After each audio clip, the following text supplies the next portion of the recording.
இவர் தான் எங்கள் பிரியாணி மாஸ்டர். டிடிவி ராயல் கபேவோட பெரிய மெயின் மாஸ்டர் இவர் தான். பாருங்கள், பிரியாணி மசாலா அடிக்கிறாங்க. இந்த மனமே அவ்வளோ மனமாக இருக்குங்க. அடிக்கிற இது பாருங்கள், அந்த அந்த அந்த கொதிக்கிற ஆவி தெரியுதுங்களாங்க. அந்த எண்ணெயோட இது பாருங்கள் எப்படி கொதிக்குது பாருங்கள். எண்ணெய் அவ்வளோ அவ்வளோ ப்ரௌனிஷாக வரணும். அந்த வெங்காயம் நல்லா பாயில் ஆகி ப்ரௌனிஷாக வந்து ஃபுல்லாக ட்ரை ஆனதுக்கப்புறம் போடுவாங்க இந்த மசாலா போடுவாங்க பாருங்கள். இந்த இஞ்சி பூண்டு பேஸ்ட்டு போடுவாங்க. இஞ்சி பூண்டு பேஸ்ட்டு போட்டு அதுக்கப்புறம் அதை போட்டதுக்கப்புறம் தக்காளி அரவை போட்டதுக்கப்புறம் நல்லா போட்டு பச்சை ஸ்மெல் போனதுக்கப்புறமா மசாலா போடுவாங்க. அந்த மசாலாவை பாருங்கள். நீங்கள் இங்கே பாருங்கள், பிரியாணிக்கு தேவையான மசாலா மொத்தம் அரைச்சி பொடியாக்கி வச்சுருக்காங்க.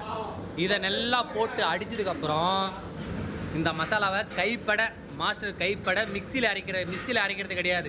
நம்ம அம்மி இருக்குது, அம்மியில் போட்டு அழகாக பக்குவமாக அரைச்சி பவுட்ரு ஆக்கி அதை சலித்து அந்த மாதிரி அரைச்சி போடுறாங்க எங்கள் master.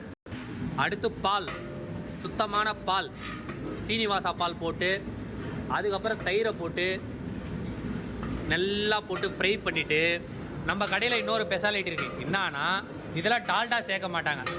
No Dalda, no vinegar. இது 2 ஐட்டமும் கிடையாது. அஜினமோட்டா கிடையாது. 3 ஐட்டம் நோ மிக்சிங்.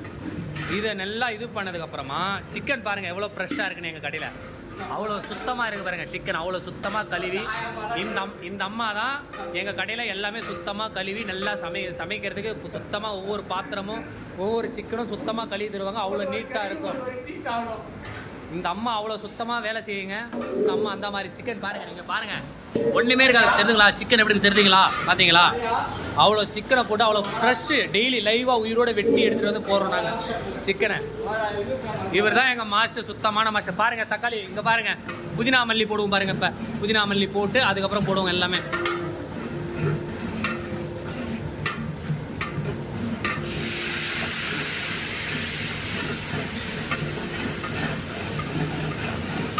பாருங்கள் புதினா மல்லி